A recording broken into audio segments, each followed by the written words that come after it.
Yeah, this begins 4,000 miles right here.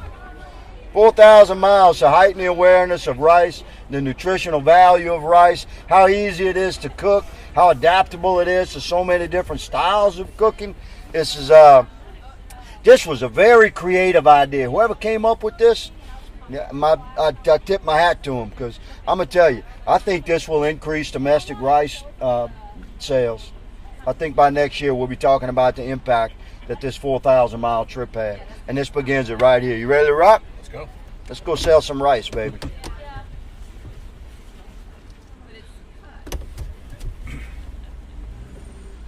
Rice! And Rice Krispie treats! It's good. It's good, folk. Let me put my seatbelt on. Oh, yeah. So we don't get rice, baby. I love Crowley. I really like it down here. We've never done something at the theater, and I was saying it's so nice. I went it's in so there. historic. When I speak there every year, a couple times a year. Usually Veterans Day and Memorial's Day, or both. And of course, I come here for the festival. They shut all this down. The main street is all shut down, and it's all filled with booths and food and music. And this is just good folk, man. This is a very historic town, and it's got a lot of heritage and culture, a lot of history here. Well, and right here too. I mean, on Mill Street, right? There used to be about 14 rice mills. Now you've only got 2 or 3. I think. You got 2 or 3 have survived, man.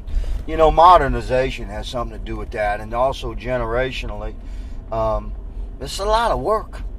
This is very, very intense labor, milling rice, and the process. I've been through these mills. The process is fascinating, how it actually works, and technology has certainly increased through the generations, and most of these families are generational rice farmers and rice millers. So it's pretty common that in any agricultural industry you may decrease the number of folks involved. Again, generationally, some families just decide to move out of the industry, but the production can grow. Even though the number of facilities might decrease, the actual production can increase. So rice is no exception. Well, it's like how we've seen the yields increasing because of the good work they're doing over here at the Ag Center. Excellent yield work. Yeah. Amazing, man. I went through, that's one of the most advanced agricultural research centers in the world. And it's right here. Yeah, you know what I saw them doing once at one of the field days was they were using a drone to pollinate. They'd fly the drone over the little, and it would create the wind artificial. That was pretty cool. Unbelievable. Yeah. So tell me a little bit about your district. Your district here is south of 10. That goes all the way right from Texas. 10 parishes from sort of south of I-10 up to 190 though, which runs parallel with I-10. But generally speaking, I represent the heel of the boot. 10 parishes that stretch from the Texas border down through Morgan City. So we have St. Mary Parish, Iberia Parish, St. Martin Parish, St. Landry Parish, part of it, Acadia Parish, Lafayette Parish, Jeff Davis Parish, Vermilion Parish, Cameron Parish, and Calcasieu Parish. That's a whole lot of folks, 700,000 bosses I have. And that's how I see it, because I'm a servant of we the people. And we're very serious about the work we do, including, of course, for agriculture and rice being, one of the primary agricultural crops of Louisiana, that and sugar. So, these rice farmers, man, and their families, the work that they do it can't really be described. The Americans are going to watch this live stream and say, yeah, I know about rice. You buy it in the grocery store. But to raise that crop, to produce the yield needed to maximize your acreage, which must happen or else these guys can't make it, to harvest efficiently and effectively and safely, and to have your rice milled and processed and packaged and shipped is a tremendous endeavor.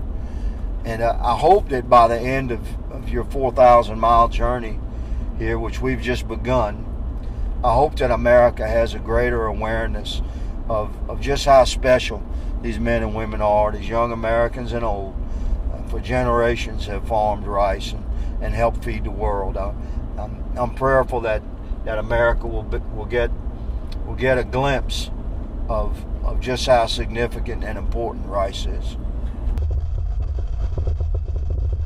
So international trade is important. As we renegotiate NAFTA, we're watching that very, very closely, because Mexico is our largest purchaser of exported rice, Louisiana rice, and we're going to maintain what works within NAFTA and improve what needs to be improved and discard what needs to be discarded.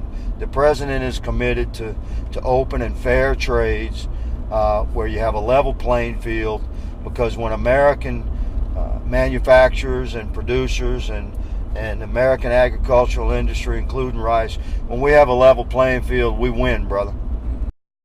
A friend of mine who's a doctor, ER doctor, said he sees people on the worst day of their life in a lot of cases. And I would imagine, coming from law enforcement, you also maybe sometimes see people either on one of the worst days of their life or maybe at their worst at the moment. Can you talk a little bit about that? I know that the Crime Stopper videos were about kind of offering redemption and showing people you may have made a mistake, but you have an opportunity now to do it right. Can you talk a little bit about that? Well, let me say I'm still a police officer. I maintain my Louisiana post certifications, and I'm humbled to maintain my commissions. And of course, I don't work or get paid. Rather, I still do some work on the side, but the point is I maintain my post certifications through the state, and I'm still a police officer. That's not something that you do, that's someone that you are. And I'll always be a cop. Stand strong for the thin blue line. But regarding redemption, you're right, brother. I wear a band on my wrist that says redemption. It doesn't say perfection. And I share with any who have an ear to listen that redemption is not a destination in life. It's a journey. I'm on that journey. You're on that journey. All of our fellow men are on that journey. The children of God are failed and fallen by nature. And sometimes we fail and fall spiritually. Sometimes, within the bonds of marriage. Sometimes we're not the father we're supposed to be. Sometimes we're not the Christian we're supposed to be. Sometimes we fail as sons and daughters or brothers and sisters. But sometimes we fail criminally. You understand? And that doesn't make... I go to Angola every year, brother, to give love and prayer with those men there that, based on bad choices and bad decisions on a bad day, they find themselves incarcerated for the rest of their life. And it can be a very tragic situation, but jail doesn't have to be the end of the line for a man. It can be the beginning of a life renewed, a life built upon a foundation of spiritual principle. I've seen it again and again. Now, as a police officer, I was a patrol cop for a long time, 8.5 years, night shift. I was a SWAT operator, been on many, many, many SWAT missions. You talk about seeing people at their worst. That's also when you see humanity at its best. When you see, when you respond to a crash with fatalities that was caused by, say, a bad decision made by a driver, distracted driver, texting or something, that can be man at their worst. But at that same crash, there will be civilians that they don't know that person, putting themselves at risk trying to get someone out of a submerged car or something like that. So in the same instance where you're responding to a family going through a lot of problems, is your ag center right there, bro. Yeah. It's a hell of a spot. Yeah. At the same incident where you respond to a family that's disintegrating from within by drugs or alcohol or or abuse or violence or economic loss or whatever, you also see the beauty of love within that family that wants it to make that wants to make it through that bad time. So yes, I brought that spirit to Congress. I consider myself a compassionate man, and I'm very, very disciplined, and I'm a constitutionalist. I've been a student of our Constitution, our founding documents, our Federalist Papers, etc. since I was young. It's fascinated me, and I feel like, sort of, as unbelievable as it may be, because it was never on my radar to run for Congress or to serve my nation at this level. My wife and I had never ever spoken of it or talked of it or even thought about it. I was going to retire a cop. That was it. And my wife had a job as a clerk at parish government. We're simple folk. And then God closed that door. You know, He closed the door on what we thought our life was going to be. But we learned through the course of our life that our loving and forgiving Savior will never close one door without opening another, and that He intends you to enter. And so it was from bended knee that my wife and I determined that this was the path that the Lord had prepared for us, was to serve our nation at this level. And I say our because I couldn't accomplish anything without my loving wife, man. And without the counsel I received from advisors, spiritual advisors, without going to bended knee every day, man, there's no way I could serve my country at this level. So that's how we ended up here. I'm honored to be a part of it. Well, we appreciate you coming down here, obviously, for the events in Crowley, but also for being the first guest on our show. No, I didn't know that. I didn't. This was an unexpected pleasure, man. Well, I'll tell you, this whole thing was a little bit by the seat of our pants. We weren't sure if we were going to get the y'all did well. And we had a lot of people helping us out. We had some farmers up in Arkansas helping us secure the vehicle. Wow. And you know, it's unbelievable they can wrap a truck like this. He did it in about 2 days. And there's no bubbles. Yeah, he did it in 2 days. Unreal. Yeah. When I walked up, I said, "Is that a vinyl wrap?" And it's not. That must be paint. So I had to touch it to get close to see.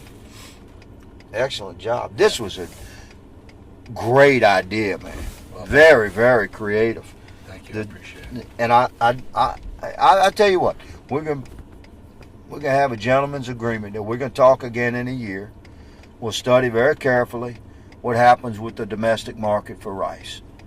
I'd be willing to bet that this 4,000-mile journey is going to lead to an increase of between 5 and 10% in the domestic market. Can we go ahead and make a gentleman's agreement? Absolutely. We'll get together again in a year? Absolutely. All right, we're going to do that. It doesn't take much to do, and this is one of the things that we want to, as we said, we've heard that folks sometimes are intimidated to cooking rice. Now, cooking with a rice cooker is not the only way to cook rice. I cook rice on a stovetop. I cook it on a stovetop too. You know, that's just how I was raised, in fact, we don't. My wife and I don't own a rice cooker. Well, let's see if we can get you. I'm gonna leave that for a family that don't have the ability to cook rice. Thank you, though. I appreciate that. Well, we'll do. But I'm quite sure you can find 3,000 families across 4,000 miles that don't have a clue on how to cook rice. Right. And in my house, we know how. Yeah, that's right. Well, nothing wrong with a rice cooker, though. No. It's fast, efficient. It takes the guesswork out of it. There's no guessing. Yeah. It's hard to err. And rice goes with every cuisine. Virtually every cuisine has some base of a rice dish, and that's what we want to remind. You know, we used to take what Mama used to call a caramelized rice on the bottom of the dish, and she'd make a dessert with that. You know what I'm saying? She'd take that part. There was nothing wasted, and wow. That part that gets stuck down on the bottom in our house, they fight over that. Yeah, I'm telling you. and you can make a hell of a dessert, a rice dessert with that. Of course, you have to add sugar and various secret ingredients. Which shall remain undisclosed. We take brown rice. Am I going the right way there? Oh no, it's to the right. Whoops. Yes, sir. Whoops. we take brown rice and we make double batches of it in our house. In the wintertime, we treat it like oatmeal. You heat it up in the morning. Oh, that's brown yeah. rice with Yeah. a little bit of honey on it, No or doubt. sugar or something. And yeah, There's so much you can do with rice. yeah. Man, listen, and once again, I commend whoever or whatever group of people. There's my ride right there. Oh, okay. Let me pull over right here. Whatever group of people came up with this 4,000-mile journey. This is the kind of creative thinking that defines the American spirit, man. We're going to grow the domestic market for rice because of this trip. I was honored to be your first guest. Thank you. God bless Appreciate you, it. brother. Thank you. And guess what? I'm taking my Rice Krispie treats with me. Oh, but don't take my microphone. Oh, no, I can't take your mic. Sorry. Thank you, brother. Thank you very much. God Appreciate bless the conference. Appreciate your time. Thank All you. right, yes, sir.